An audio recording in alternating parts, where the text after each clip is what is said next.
Perspective on it? Mostly, he's taking a day off from investigating scandals in Indian society and exposing corruption to the entire subcontinent. But apply your brain, sir, to these sort of questions for now for that a minute or two. You've portrayed me as some kind of journalistic Robin Hood. I liked Sam's presentation incredibly. To summarize it, it tells me about the past, the present, and the future. Let me begin by saying that the hegemony of Western media has to end. Western media has had it too good for too long, and it has ruined the balance of power that's required, not just in politics and society. I was told you were a shy and retiring journalist. Now, since Sam started with numbers, I'd like to share some numbers. Sam's numbers were very interesting. If you look at his numbers, he says that in India, 91% of Indians follow cross-border news. So Indians are most interested about the world. The least interested in the world are the Americans and the British. Only 44 to 46% of people follow cross-border news. But US and UK together contribute 74% of the source of global news, whereas all of Asia contributes 3%. If I were to summarize that in one line, it basically says that Indians are the least insular people, most open-minded. Americans are the most insular people, right? But they have complete dominance over the global narrative in terms of news. I'll share a couple of other numbers with that. I have said recently that India will be the next media capital of the world. And I want to share with this audience why I think so. We have 99,000 publications in India. We have 13,761 registered newspapers in India. We have 404 news channels in India which run 24/7, and we don't have one single global news network. Now, if I look at Sam's figures and the figures that I'm presenting to you, and begin with an assumption, and I'll wrap up, begin with an assumption that there is a problem in the world in terms of balance. It is from countries like India, which speak English, which are democracies, where the challenge to the global news hegemony is about to come. And I just think it's so necessary from a balancing of power perspective. The Americans are very concerned about the entry of Russia into the Middle East. They are more concerned that they are going to lose their balance rather than establishing a new balance. Similarly, in the world of media as well, the time has come to provide a serious counter to global media sources like BBC and CNN, which have been hegemonistic for far too long.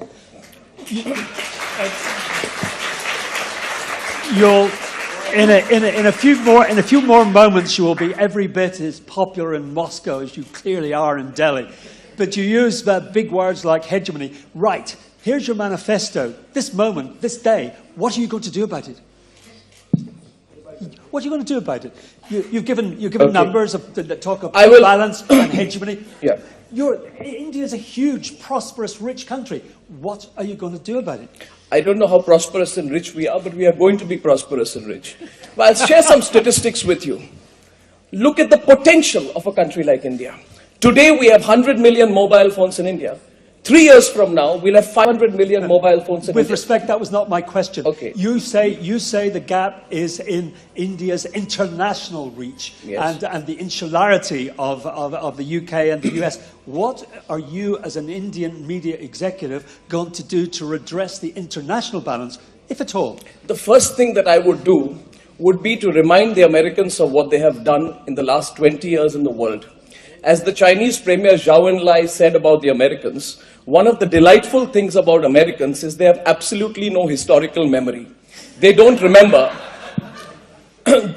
Or Gore Vidal said that the USA is the United States of amnesia.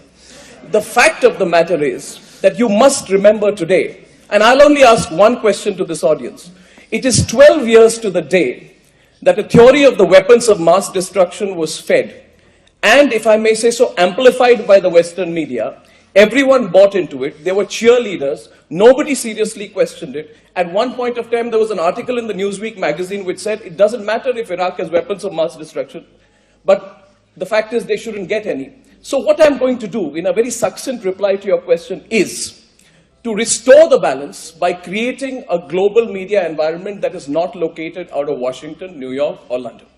You create that global capital, you'll have a balance of power. 10 years back, you would have never imagined that India would be the software capital of the world. Today, we are the software capital of the world, and I think that's where we are headed. Right. I think you've set out your stall extraordinarily well. As against a backdrop of globalization, you'll get homogenous, globalized news. That's a danger, and it will be boring news.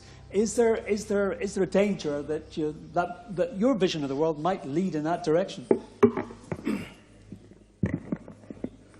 It depends entirely on what you call boring. I find asymmetrical news boring. I find news that emanates only from certain parts of the world boring. Now, so Nigel you agree with John Simpson? Yeah, there's a grotesque selectiveness. I do, and I would like to substantiate it with 3 particular examples. We can go at the 80s, when Ronald Reagan described the Mujahideen as, Rambo-type people who were simply fighting with handheld weapons against a foreign invader. And when he met the Mujahideen, and that was covered, and that is where the ISIS story goes back to. Have people actually looked back and connected the dots? They haven't. The point is, look at the Paris attacks, and let's look at the coverage of the Paris attacks, to answer your question. Yes. Here we are. The Paris attacks have generated a lot of global coverage, up to the point where we have talked this morning about a global coalition to fight ISIS and why it cannot happen. You would know that on the 26th of November 2008, in the Mumbai attacks, 165 Indians were killed in 4 locations. In the Paris attacks, it was 1, by 10 terrorists sent from Pakistan, and that was the greatest act of bloodshed which happened. I saw that was covered extensively all around the world. They weren't. Its coverage is also, you've got to look at coverage in terms of whether you cover, or you cover with the intensity, passion, and for the length of time that you've covered the Paris attacks. You see, we must be open in this forum. The point that I'm making is the Paris attacks generated universal outrage they should have done. And the scale of the attack has now prompted what is close to an international effort against ISIS. Before there was Paris, when Mumbai was attacked, there weren't as many news outlets in the US or the UK who took up the job, and I'm not talking about coverage, of sanctions against Pakistan. And the reason for that is because the US has been hand in glove with what is happening in Pakistan. Okay. I find it very surprising, and maybe people in this audience don't know about this particular story. If I were to tell you that the person who carried out the surveillance was one of the masterminds of the attacks in Mumbai, was an American citizen by the name of David Coleman Headley, who was not just an American citizen, he was an FBI double agent. An FBI double agent was the mastermind of the Mumbai attacks. He went over to the dark side, and he was a double agent for both the Lashkar-e-Toiba as well as... Just a minute. No. Allow me to complete my point. I will let you complete your point, but I want just to put in that we cannot deal with it in great detail with historic conspiracy theories on this platform. No, it's not a conspiracy theory, it's a very relevant point. I find it very surprising that only one American investigative journalistic portal called ProPublica did the story of David Coleman Headley. And the reason I'm highlighting it is, please consider, if today it was proven that there was a similar person responsible for the Paris attacks, what kind of coverage would that have got, as opposed to the coverage that this story got? Now we can say, how many American news outlets and British outlets have said, how can you get into a plea bargain with this particular individual? The point I'm making is one simple point. There is, I wouldn't say bias or prejudice, but there has been an asymmetry which perhaps, and I would give the benefit of doubt, stems from the locational prejudices that come in, that when things happen, when they are closer to you, you report it in greater depth. When they happen away from you, you do report it, but not with the same intensity and passion. And I think that is one of the reasons today we need a balance of powers in the media world. Are we not confusing two things? Domestic news services and international news services represented here today. Surely the asymmetry is not the same. There's a problem with domestic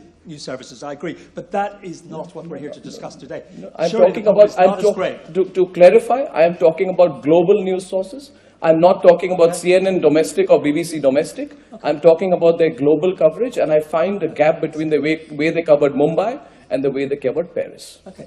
In a sense, Anna, you've already addressed the problem, but maybe at just a greater length. Does that view chime with, if it's a short one? It's a very short one. The point she's making, and I agree with her, that the genuine belief is that it is only in a very diversified media space that you can have a very serious discussion of the causes and the climate that has led to the situation in the Middle East today. And hence, if we are to truly examine what are one of the factors, because domestic public opinion matters everywhere in the world. If there was domestic public opinion, since we cannot separate with respect what domestic channels do from what global channels do, because if the domestic channel is building up a certain sentiment in favor of a war, then inevitably there is less pressure on the government. Hence, we must examine whether the domestic channels also are asking the questions in as forthright a way. And if they don't, then one alternative is for channels like Russia Today. Other channels emerging from elsewhere in the world to broadcast right into the USA, so that people there get a different perspective. That's exactly what we're doing, and if you let me continue,